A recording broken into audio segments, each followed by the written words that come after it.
to reason. Alleluia, Alleluia.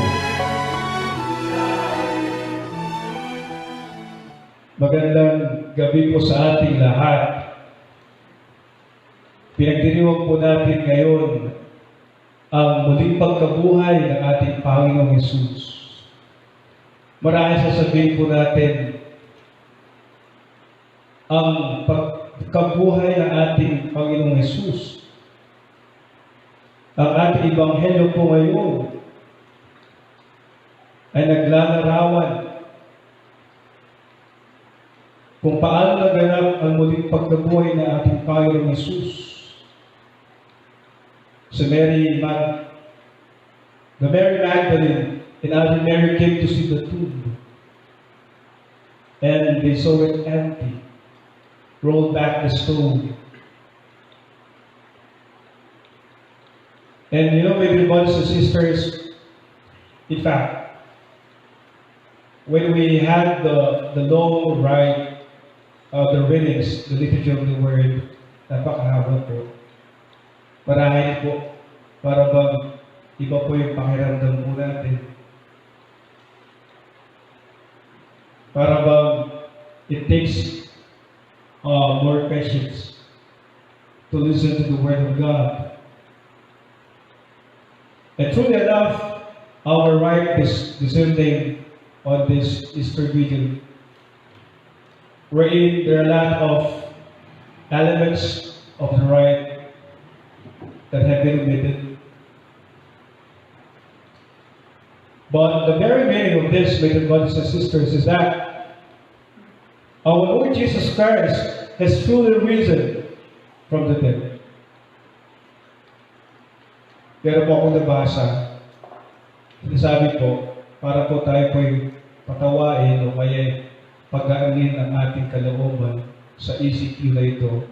Sinasabi daw po na hindi daw mabubuhay si Jesus dahil bawal pang lumabas dahil meron tayong quarantine.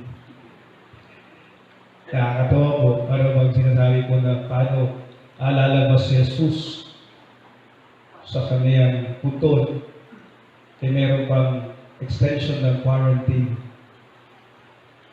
Marahil mga kapatid, kaya po, ang ating pagdiriwang po ngayon, personally, bilang isang pare, hinahanap ko po, napakahirap. Hindi po kami sanay. Hindi rin po kayo sanay. Para napakalaking pagbabago. Para ano bang mensahe ng muling pagkabuhay ng ating Panginoong Hesus sa atin?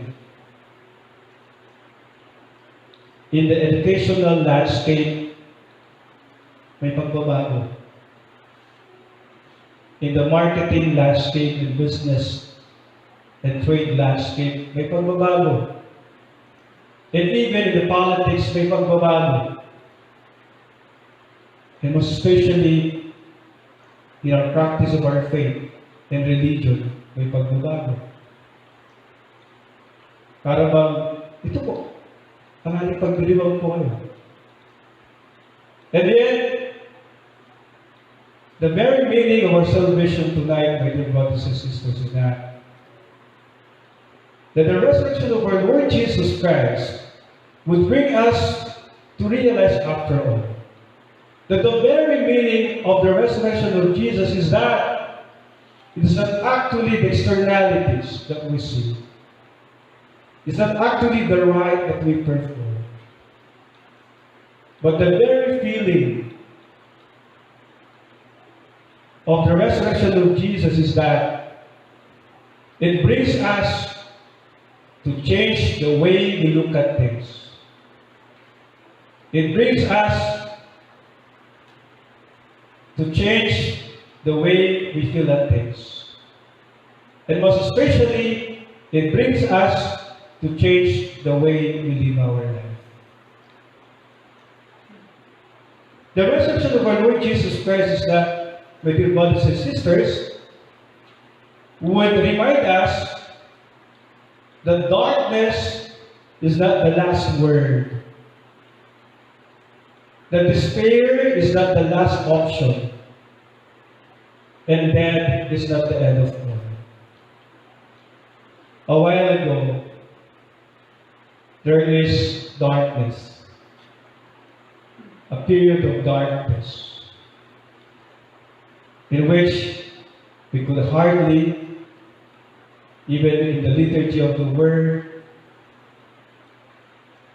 iba po yung pakiramdam po na nagbabasa ka ng maliwanag. But this is a secret fear. May takot. Pero alam mo, ang takot na ito ay takot sa Diyos. And lo and behold, after we have intoned the Gloria, and we have put on our lights, true enough, my dear brothers and sisters, there was a change of mood. The feeling, takot, was turned into joy. The feeling of despair was turned into hope. And my dear brothers and sisters, we might as well think that the celebration of the Easter tonight would invite us that the very meaning of this is that our Lord must have changed us inwardly. Mga kapatid, kayo po nasa mga tanan at masariling tahanan, our dear brothers and sisters, our dear parishioners of Our Lady of Fatima Parish, our dear friends, our dear brothers and sisters who are joining with us tonight, we know that it may not be complete as we wish, but we know that we receive tonight the blessing of God's resurrection, and that has given us hope, has given us meaning, has given us more strength to continue to face the challenges of the days of the enhanced community quarantine. Amen. Ito po yung biyaya po na binibigay ng Diyos sa atin. Alam po natin sa ating isip at puso, pinatitibay ng Diyos ang ating isip at kalooban. At lalo-lalo na binabago ng Diyos sa atin ang ating isip at puso, lalong-lalo na ang ating pananaw sa buhay. And that is the very meaning and the best gift that we have received in the resurrection of Jesus. That as we go through the extension of our enhanced community quarantine, we know that God is with us always. That our Lord Jesus Christ, with His resurrection, has given new meaning, has given us new hope, has given us new strength. And this is what we are thanking God tonight. Na pinapalakas tayo ng Diyos, pinapatibay niya ang ating kalooban, lalo-lalo na binabago ng Diyos ang ating pananaw sa buhay po natin. Mga kapatid, hindi po natin pagkakalit na lahat po tayo binabago ng COVID-19. Amen. Sana po ang pagbabago ito ay katuwang at kasama nito ang pagbabago ng ating puso at kalooban para sa Diyos. Marami pong binago ang COVID-19. Isang doktor sa Amerika na siya isang ateista, ibig sabihin hindi naniniwala sa Diyos. Pero naniwala siya sa pagdating ng pandemic ng COVID-19. Dahil alam niya na mayroong Diyos na kanyang pangahawakan. My dear brothers and sisters, naway binabago po tayo ng Diyos. Lagi ko po sinasabi, every time I celebrate the Easter Vigil Mass, with a high hopes,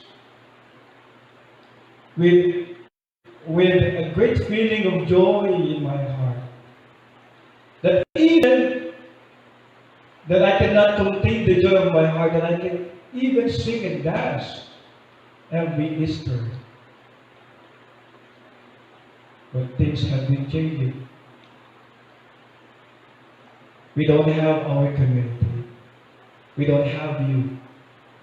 But you know, in our prayers, we are one together in celebrating tonight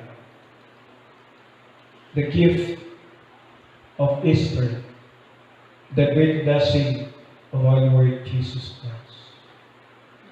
My dear brothers and sisters, sana po muling nabuhay si Jesus at sana'y buhay na buhay ang Diyos sa ating lahat. Ito po ang biyaya ng muling pagkabuhay. At sana patuloy natin sa buhay ang misteryo ng pagkabuhay ni Jesus sa ating pang-araw-araw na pamumuhay. Sana maging buhay po tayo. Let us give life to one another. In the coming days of this enhancement community quarantine, let us be through an Easter person. Let us be an Easter community. Let us be an Easter people of God, in which nararamdaman po natin, napaparamdam po natin na buhay ang Diyos sa ating kapwa-tao. Paano po ba tayo maging tunay na anak ng Diyos na muling nabuhay? How can we be an Easter person? How can we be an Easter community? How can we be an Easter person or people? That in the midst of this great crisis, we become a source of hope. That amidst this great crisis, we become a source of inspiration.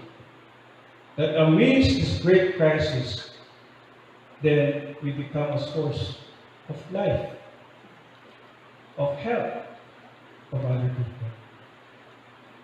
And truly enough, we can live the mystery of Christ's resurrection. Sana po, buhay si Jesus sa ating isip, sa ating kalooban, sa ating puso.